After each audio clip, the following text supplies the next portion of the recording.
Assalamualaikum warahmatullahi wabarakatuh. Saya Nasir daripada Nadicom Digital Sdn Bhd.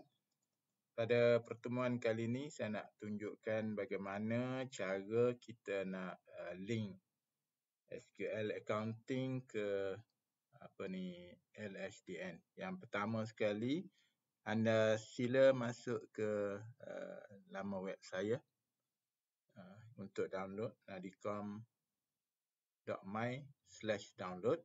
Okey, kita enter.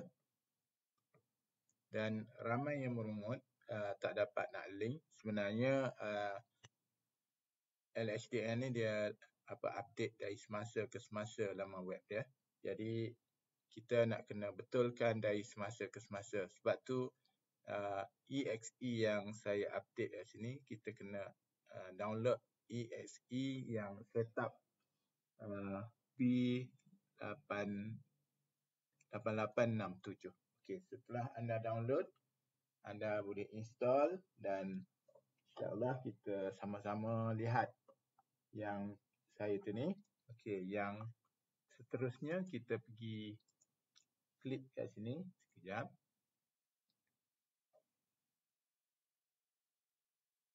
Okey, kita klik kita create new database. New database. Okay, kita masukkan nama Nadicom Digital Sdn Bhd.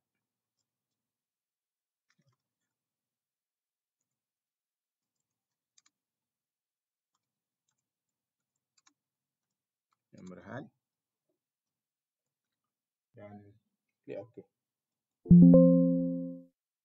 Dia mengambil masa beberapa saat. Rasanya tak sampai seminit dia membentuk database baru. Kita boleh terus mencuba. Sebenarnya pembentukan database ni bergantung kepada PC ataupun laptop anda. Jadi saya pada pertemuan kali ini saya guna laptop. Jadi dia proses tu lambat sikit pasal kedudukan laptop saya lah. Yang keduanya kita double klik dekat yang kita dah itu kita masukkan password admin, user admin, password juga admin. Dan okey, saya tak kena masukkan password. Jadi masukkan password admin. Okey, kita klik log on.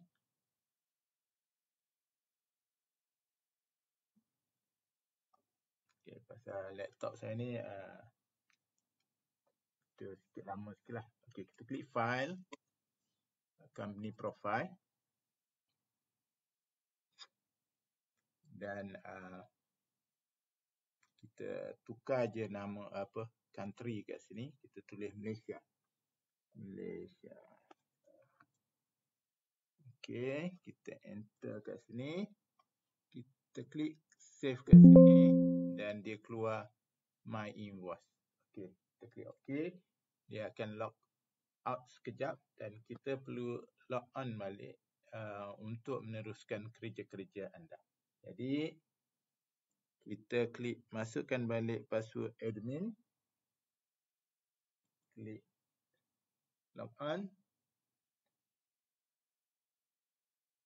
Dan kita boleh klik dekat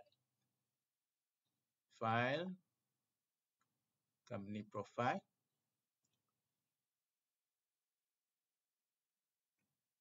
Dan anda boleh lihat kanta kat sini. Anda klik kanta kat sini.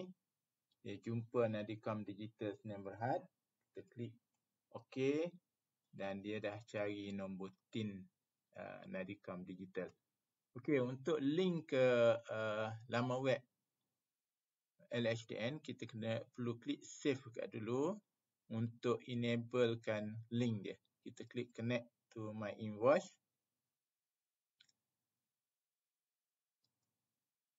Klik connect to my invoice. Okey, keadaan ni bergantung juga pada kelajuan internet anda. Okey, kita klik dekat, anda perlu masukkan dekat laman web saya tadi. Okey, kita masuk balik ke laman web saya. masuk ke nadicom.my/download. Enter. Anda perlu pergi klik dekat klien. Ini dia ada 3 kat sini. Dan anda kena pastikan dekat SQL tu, cursor mouse anda kena letak kat sini. Okey, kita masuk balik ke ni. Highlight ke ni. Ctrl C. Okey, kalau kita tengok balik ke SQL accounting, kalau tak datang sini, kita paste kat sini. Okey, kita edit ni sekali lagi. Okey, kita right click sini, kita copy. Okey, kita balik ke SQL accounting. Tak, dia dah masuk ke sini. Jadi kita masuk balik ke tempat itu klien ni. Kita highlight yang bawah ni, yang untuk secret yang kedua, kita klik copy. Dan secret yang ketiga, kita klik copy. Okey, sekarang ni kita tengok dia dah automatic ke SQL anda. Okey, dia keluar hijau kat sini. Dan makna anda telah berjaya tu. Dan last kali anda perlu klik register ERP. Okey, klik OK. Jadi anda dah boleh mula gunakan itu. Dia keluar log out dulu sekejap. Dan anda boleh mula gunakan testing SQL accounting untuk e-invoice ni untuk pembelajaran yang seterusnya. Saya rasa cukup sekadar itu dahulu. Wallahualam. Assalamualaikum warahmatullahi wabarakatuh dan salam sejahtera pada kaum bukan Islam. Dan jangan lupa nombor telefon saya 0199699079. Jadi jumpa lagi dan selamat berjaya. Wallahualam.